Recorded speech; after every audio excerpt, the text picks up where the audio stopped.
Insider, we've got a special guest joining us today who've recently graduated from our flagship course called Life Mastery Achievers, and she'll be sharing with us in terms of her journey on board and everything in between. Just want to say it's an absolute pleasure to see you. Let's start with the first question. What's your name? Where are you currently based? And what do you currently do? Okay, so my name is Nadia Halliday, and I am currently based in Orpington, Kent, in the UK. And I do a number of things in my life right now. I am an artist.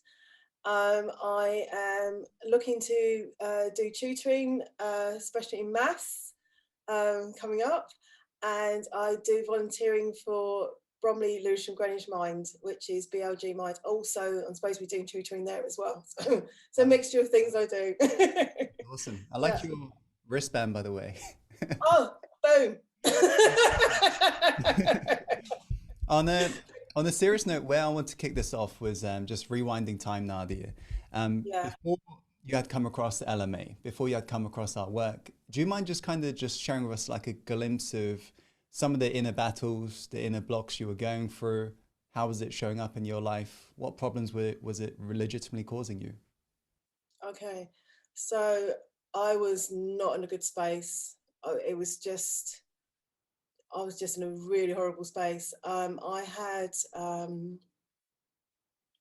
I was, basically my life was in crisis. Um,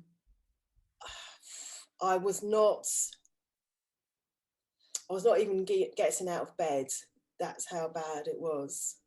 Um, and then I find oh sorry last year, beginning of last year, found out my dad had dementia.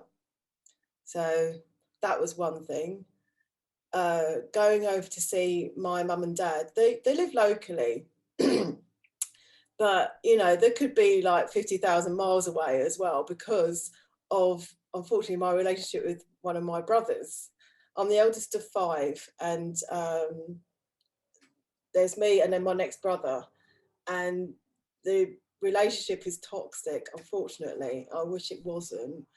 Um, and going over to see mum and dad was tentative because he lives with them.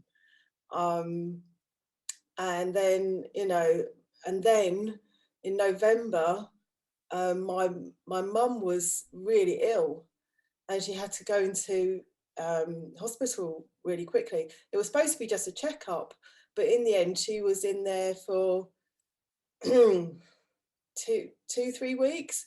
But it was like it was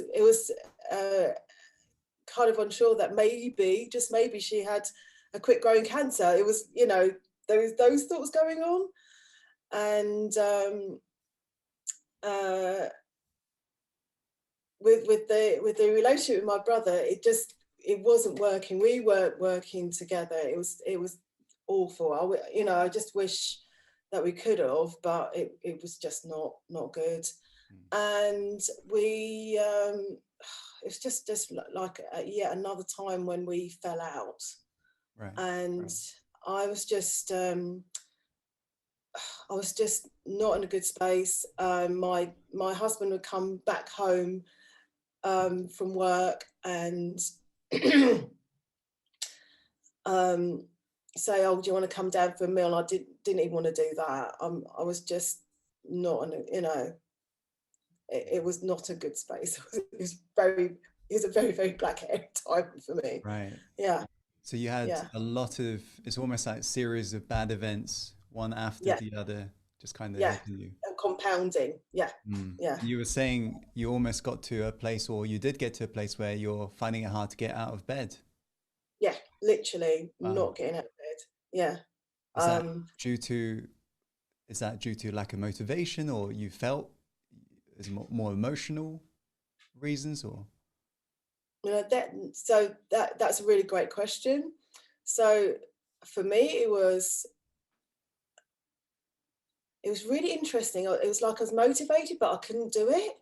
Mm. Really weird. Really weird. And I'd almost go through this cycle of sitting up in bed, unfortunately self-harming. I did self-harm, and then feel like I had to go back into bed again and just holding the sheets over my head just to stop myself from self-harming. That's how bad it was. That's how bad it was. Yeah. And what were you trying back then to overcome this problem? What were you turning to? Well, the self-harming was the thing, it was like, that was like the comfort, as it were. It's really difficult. But that's what was happening. And I am committed to telling the truth. So this is what was happening, you know. Right. So Were you yeah. turning to any professionals or videos online or as well? Oh, I see what you mean. Yeah, yeah. Um, yeah, I'm looking. I my husband convinced me to go and talk to a professional locally, Mm. who's, you know, we just finished the assessing, and also I was looking at lots of videos around narcissism and how to deal with people who you know, you had a toxic relationship with, and you know, just watching loads and loads of those sort of things. And then I came across your ad, and Right. that's it was like between two narcissism videos. And you talked about your you know, you talked about your past, you talked about the things that you had Mm. to deal with, and it just, everything you said just hit home for me. Just bam, bam, bam. It's like, okay, I hear you.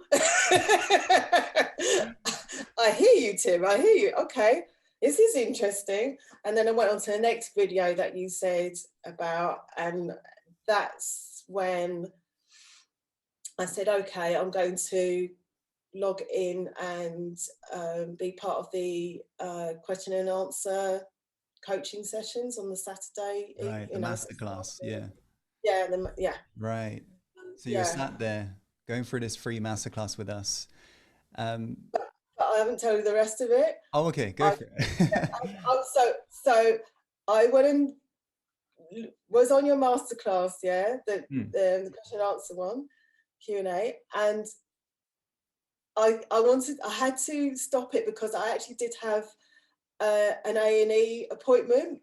I had to go into A&E, and I couldn't stop it. I was actually in A&E trying to listen to you whilst I Wow. was A&E. I was like, I can't stop this. I have to listen to what you're saying and listen to Mm. all the questions. It was amazing.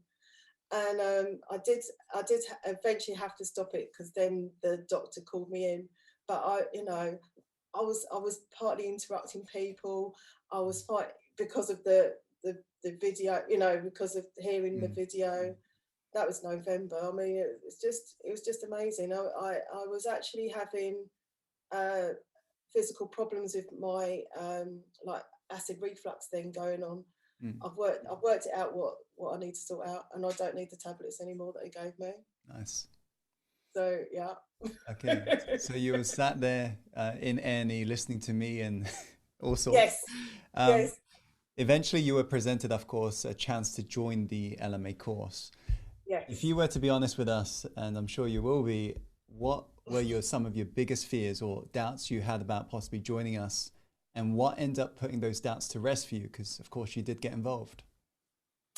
Okay. So for me, it wasn't a question for me not to join LMA. I know, and I think it was because I was in a crisis that I thought, it's like, well, this, you know, I need some help. Mm. Like, I need some help.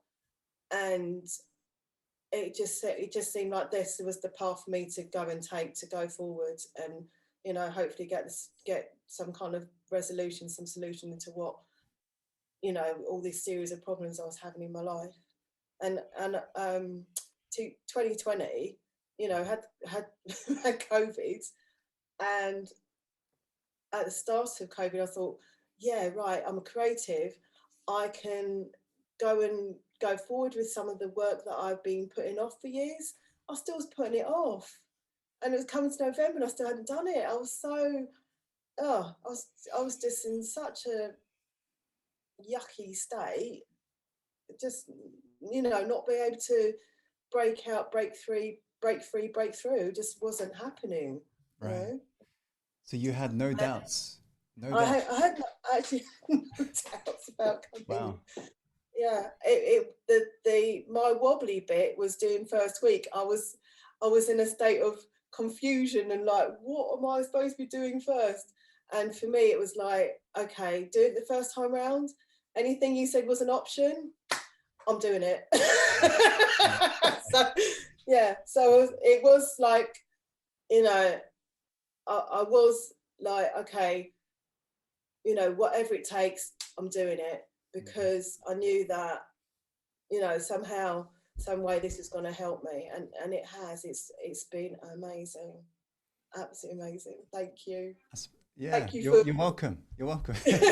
I suppose I'm really curious to know. You had no doubts before joining LMA. So I suppose I'm curious to know, how did you know LMA was going to be the right fit for you? What was it that you heard, or what was it that made you say, "Yep, this is definitely the one for me"?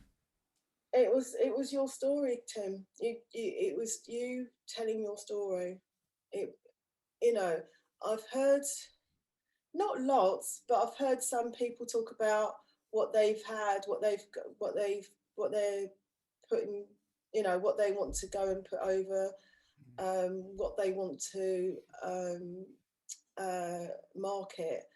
And it was just that you was talking about, you went, there were times when you talked about your story and I was like, whoa, that's pretty deep, flipping heck. Nobody I've heard has ever been that deep, and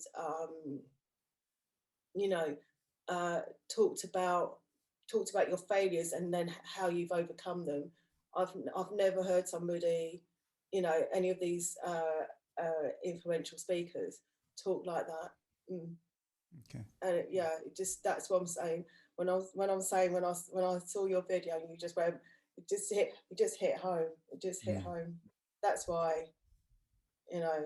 And I know, you know, I know there's a lot of people who are skeptical out there, but I really got to say, no, actually, no, this is the one I want to go. I'm gonna Mm. want this. So thank you. Yeah. Yeah, it's all good. So you end up taking that step forwards and joining us on board LMA. And you said a Yeah. moment ago, you felt kind of like, where do I meant to start as soon as you got involved with our work?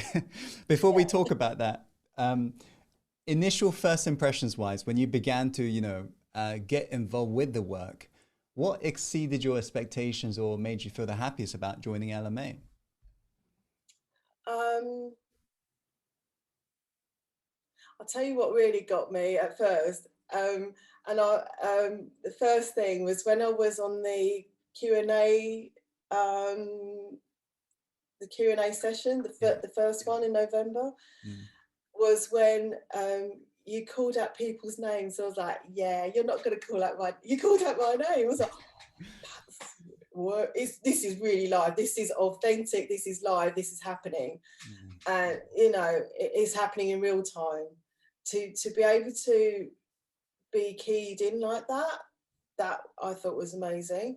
And then for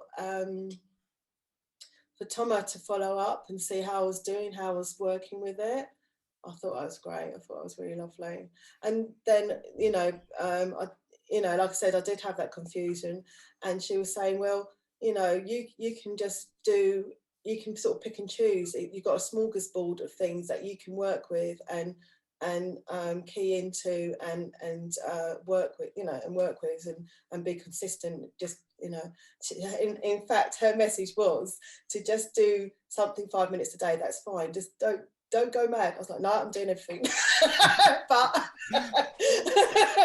but you know, I really take on board what she said, because then now I can do that. So yeah, Love yeah. it. So, Thank you. which module of LMA, week one's about, of course, really being able to take action, having that inner power. Week two is all about letting go. Week three is all about clarifying the higher vision and so forth. Which module of LMA did you find the most challenging or transformative for you, and why? Definitely week two. Definitely week two. No question. that was when I got flipped like a pancake. Just, you know, the exercises in week 2, oh my goodness, I was really fighting through it, and I knew that I was going the right way, because when I'm going the right way, I sort of pour with sweat. I get really like icky, and it's like, okay, this is where you're supposed to be going, because this is where your breakthrough is, Nadia, you know, for me. So those exercises, they were so key.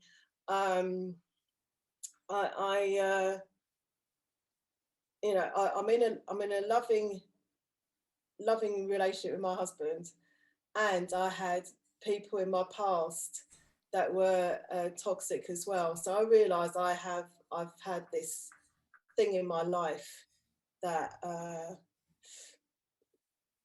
you know, where I didn't realise I deserved better. I realised that, and looking at, oh god, yeah, okay, I'll tell you about this. So I set up an Instagram account with all of my artwork on there, which I'm really pleased about doing that. And then I found that one of my past exes, my past relationship, was following me on there. I was like, I don't want him to be following me. But now, you know, now I'm like, oh, it's none of my business whether he follows me or not. And like that week 2, working through the, you know, working through my past, and looking at forgiving myself and forgiving that other person, it went on a deeper level. It was amazing. And then I got to see it was transformative. It was amazing, because yeah,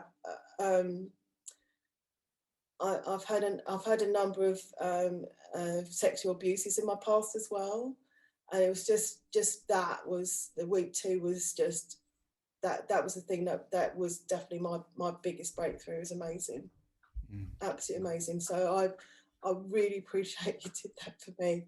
I've been, you know, I've been to other therapists and stuff like that, but to actually go through those exercises and do the, you know, can I say about the exercise? Can I say about it? Is that okay? Yeah, sure. the Go for it. the 6 layers of emotion letter exercise. I mean, you had the other things that build up to it, and I mean, the whole package of week 2 is just, it's phenomenal, absolutely brilliant. And so that one I've got to see that now, because of the pressures and the things that I've gone through, I actually can shine like a diamond now. Wow. Yeah, that's what I got to. I was like, wow, I'm that powerful. Shut up. You know. So as a result of going through week 2, which is all about letting go, you feel like you can really shine like a diamond now. Yes. How, I suppose, what did it allow you to really experience that made you do that, as in be able to shine like a diamond? What did you experience in terms of a shift, or what was it that made you show up in a whole different way in your life?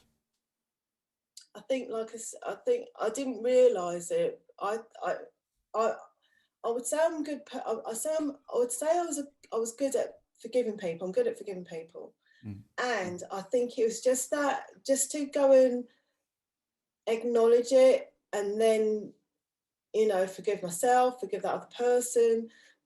Talk about the, you know, how I really want to connect with people, how I really want to show up in the world. You know, that there was that, you know, and I get it that we've got shadows in our life, but to go and really shine the light on that situation and say, look, because of that, yeah, like I said, I've come out that much better. Right. I know, yeah, I know that I'm that better person because of it. I know that, okay, if somebody else has that problem, I can help them now to get out of that as well, you Mm, know? love it. So yeah. Mm. So, having now gone through this journey, completed LMA, what would you say, Nadia, has been some of your biggest benefits you've experienced in your life? What changes have you begun to see in your life and so forth? Well, I uh, because of the support of the LMA family, I got to see I'm really funny. That's one. Um, but another thing is, I have an art space. I love it. I love that I have this art space. My pictures that I put on the wall are constantly changing currently, so it's quite nice because they're going on to different different friends and families and people. We've got purchases. We've got purchases. Oh yeah, there were purchases as well. So yes, so Nice. Yeah. that's been amazing. Um, the what else about that? And because of being in this art space and with other artists as well, this artist community is fantastic. I love it. Mm. And then what else? There's my my relationship with my husband's slightly different, so we're still working through that, which is really interesting. And he's really funny because he is definitely a more skeptical type of person. Yeah. He's very much be in the background, he'd definitely be behind the scenes, that sort of thing. And there'll be times when he quotes you, Tim, which is No way. hilarious. No way. Really. Wait. He's Like, so funny. I'm like, I won't say you'd quote Tim. I won't say that because I know that it's his way of encouraging me and supporting me and supporting each other. wow. And then like another thing, the first time I did the LMA, um, it, he was hugging me in bed and he said, "Nadia, you're so amazing," which Wow. it was amazing. So yeah, it's a really sweet. We have a sweet time together, and there's still Amazing. this sort of slight grappling because things are definitely changing Yeah, in our love it. relationship. So, This is yeah. going to be the final question, Nadia. Oh, Having been, one more thing about oh it. One yeah, more thing go about it for as it. well Go for it. is that I realised that I want to be more of an honest person rather than a people pleaser. Love it. So I've started with the manager from BLG Mind to look at diversity and see how it really, have we really got diversity in the organisation? And we actually had our first meeting last Friday. Wow. That's So awesome. yeah. That is Oh. awesome. So So yeah. the final question I want to ask you was somebody watching this video right now are most likely watching it, Nadia, watching you right now, because they're maybe sitting on the fence of possibly joining LMA. So Mm. what advice would you give to this person watching this video right now, watching you, hearing your story, having been on the other side and having gone through LMA? What advice would you give to somebody who's sitting on the fence of joining LMA right now? Okay, so if you feel like you're stuck in anything, or you feel that you're not getting breakthroughs in something, it could be anything in your life. It could be something to do with relationships. It could be something to do with work. It could be something to do with I don't know, anything that you're dreaming about and you want to go forward, but you're not sure how. It it sounds weird, but come, because you will get the support, you'll get the encouragement, you'll get lessons from Tim and the team, and you'll just have an amazing time, and you'll get more than you realise you'll be wanting. Definitely. It's just yeah, definitely. It's one of the best decisions I ever made.